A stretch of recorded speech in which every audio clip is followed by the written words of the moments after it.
Have you noticed? The more desperately you chase success, the more it recedes like a horizon that moves as you approach.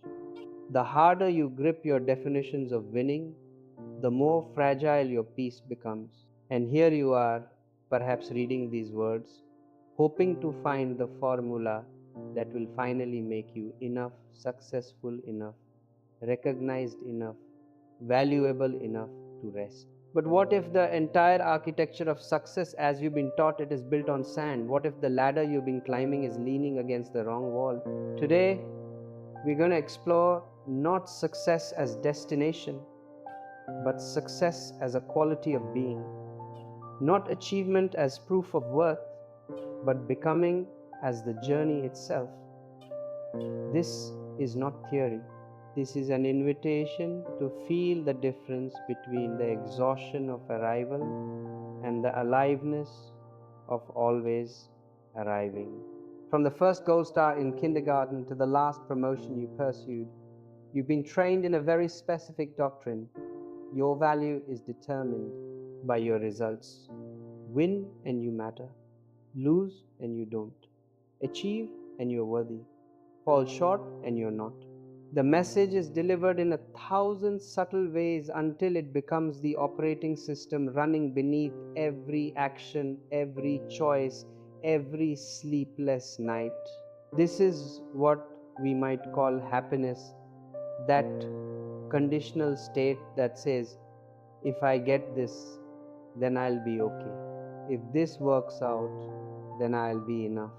It's an if-then equation, a transaction with life itself. And it works sometimes, briefly.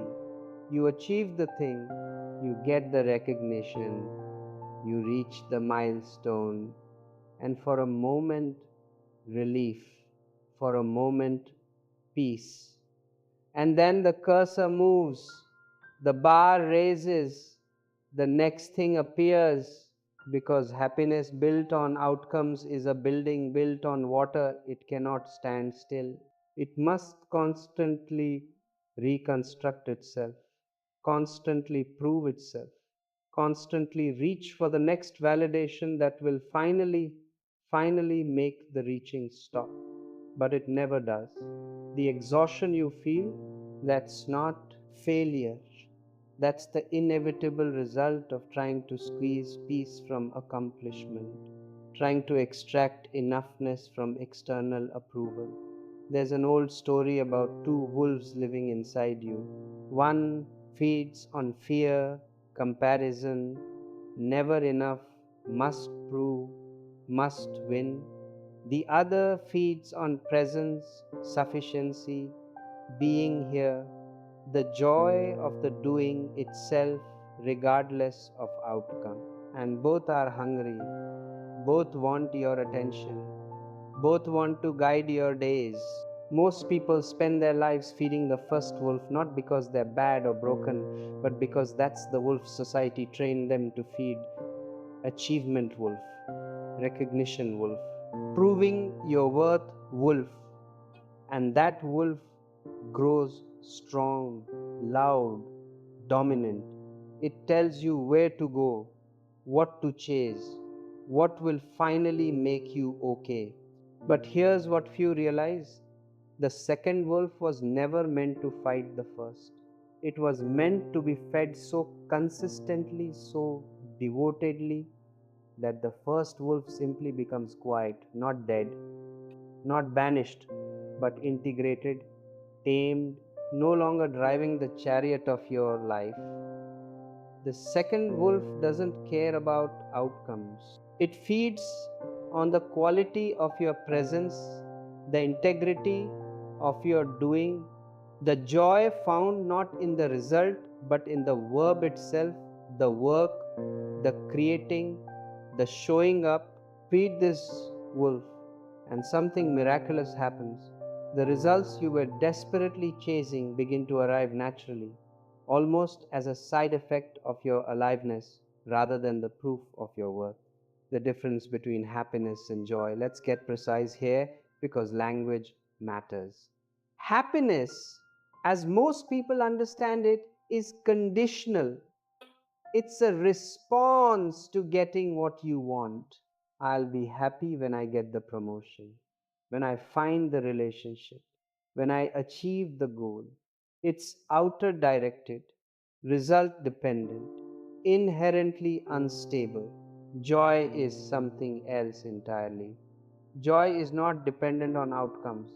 Joy is the feeling that arises when you're doing what you're designed to do, when you're aligned with your nature, when the doing itself becomes the reward. A painter lost in painting, a runner merged with running, a parent present with their child, not performing parenthood but being it. I'll tell you something from my own life.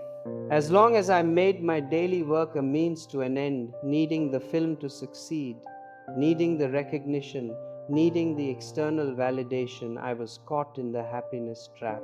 Occasional highs, frequent lows, constant measurement against an impossible standard.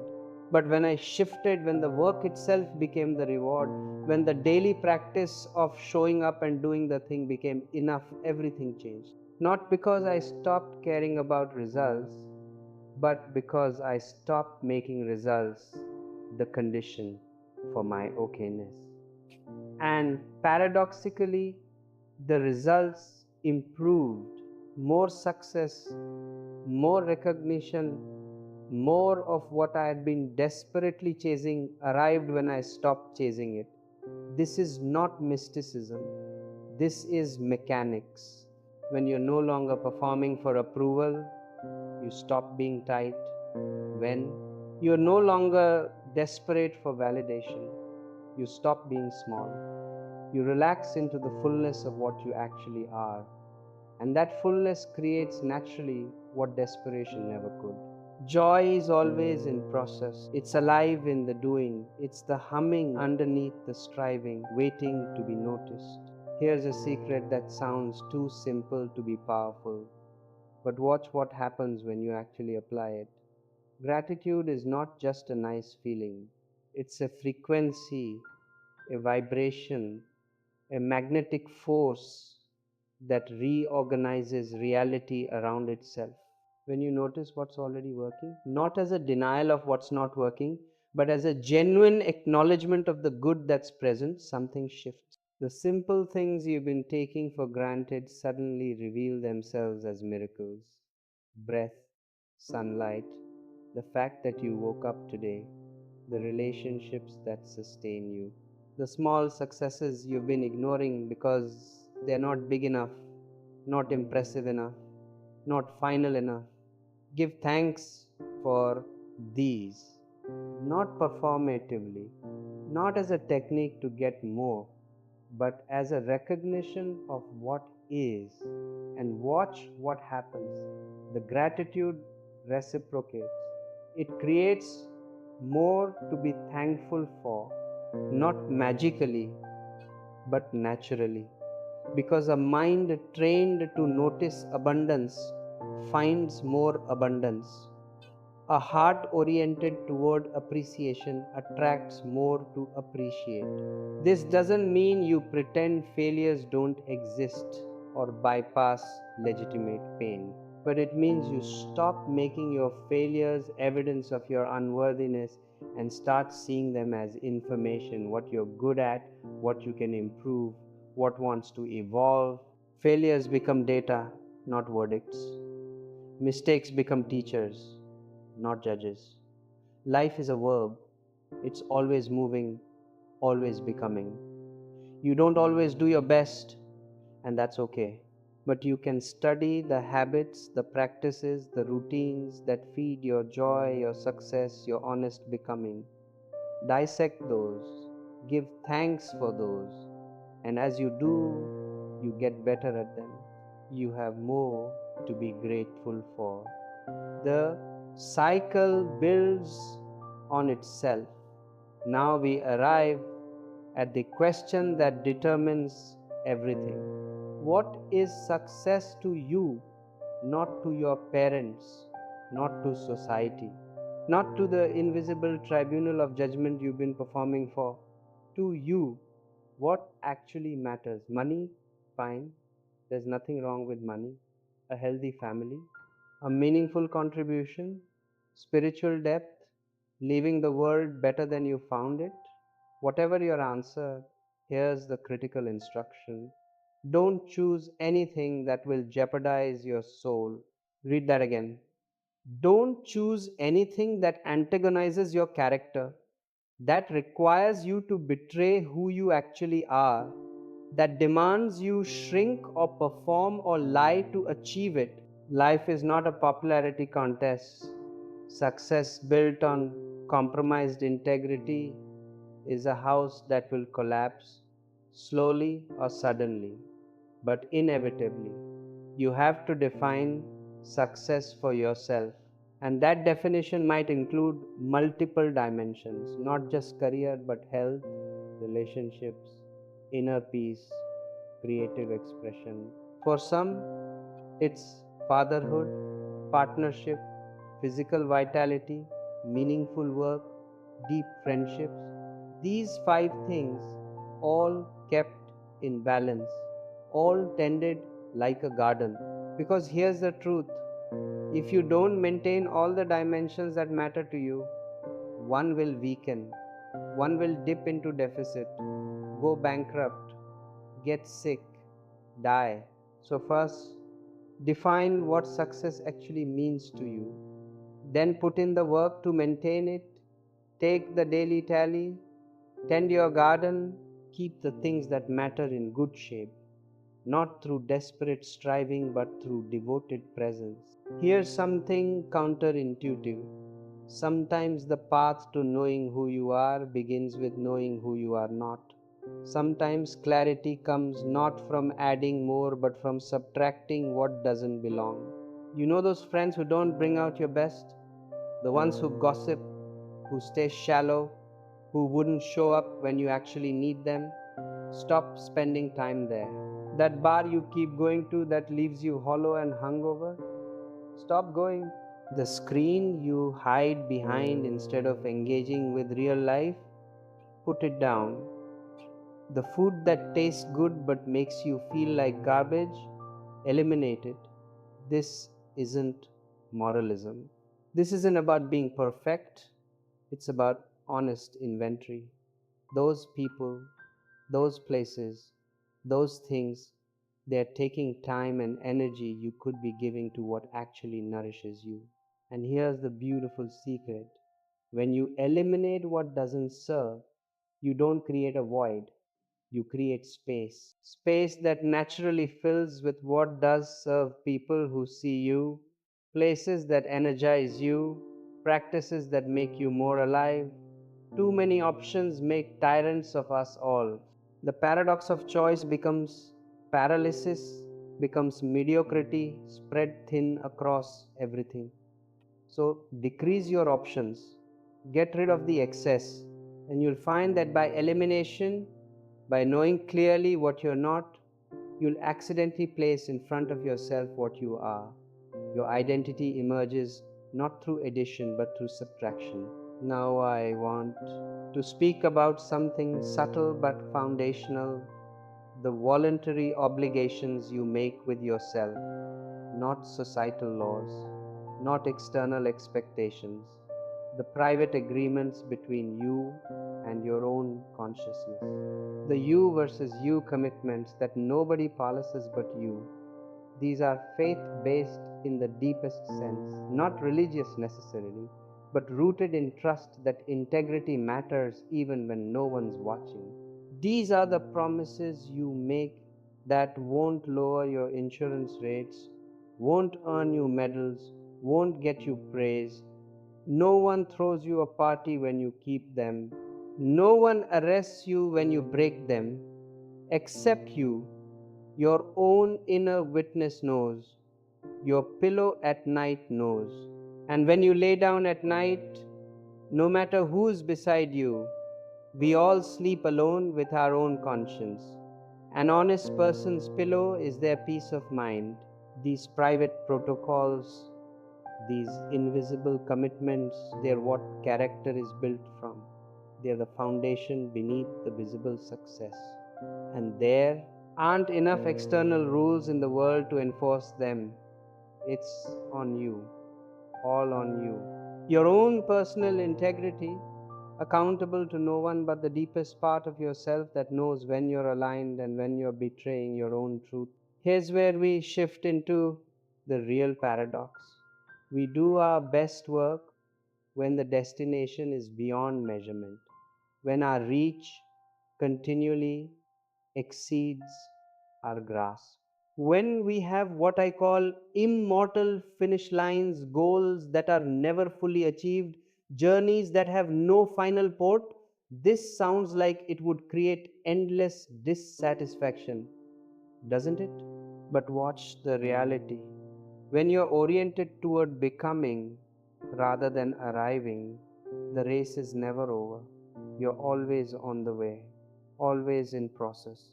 But, but, and that means you're never waiting to start living until you achieve the thing. You're living now in the reaching itself. This is doing without the doer. This is movement without the desperate motive that says, when I get there, then I'll be okay. You're already okay. The journey is the destination, the verb is the reward. And when you live like this, when you play like an underdog, when you take the man made ceiling off what you think you're capable of, when you let someone else come tell you you're one, instead of constantly measuring yourself against impossible standards, something opens. You become available to the spontaneous success that arrives not from force but from alignment. Let them come tap you on the shoulder and say, you did it.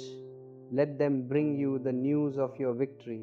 Meanwhile, you're too busy being alive, too present in the work, too engaged in the joy of the doing to be checking the scoreboard every 5 minutes. For 7 days, identify one dimension of your life that matters to you. Maybe it's your health, your creative work, your relationships, your spiritual practice.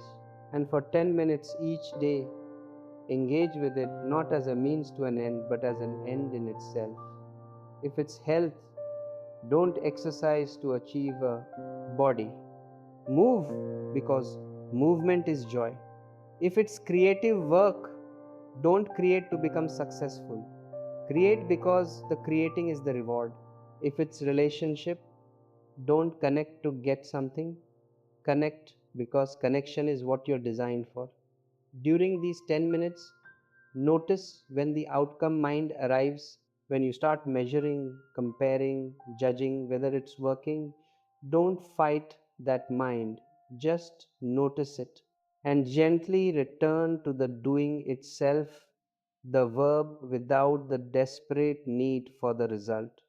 After 7 days, take inventory. Notice if the quality of your presence has shifted. Notice if joy has become more accessible. Notice if paradoxically you're actually getting better results now that results have stopped being the condition for your okayness. This is not positive thinking. This is not manifesting. This is the mechanics of becoming, shifting from happiness, which depends on outcomes, to joy, which lives in the process. And that shift changes everything, the benediction of enough. So, here is my blessing for you as we close. May you discover that success is not something you arrive at, but something you become.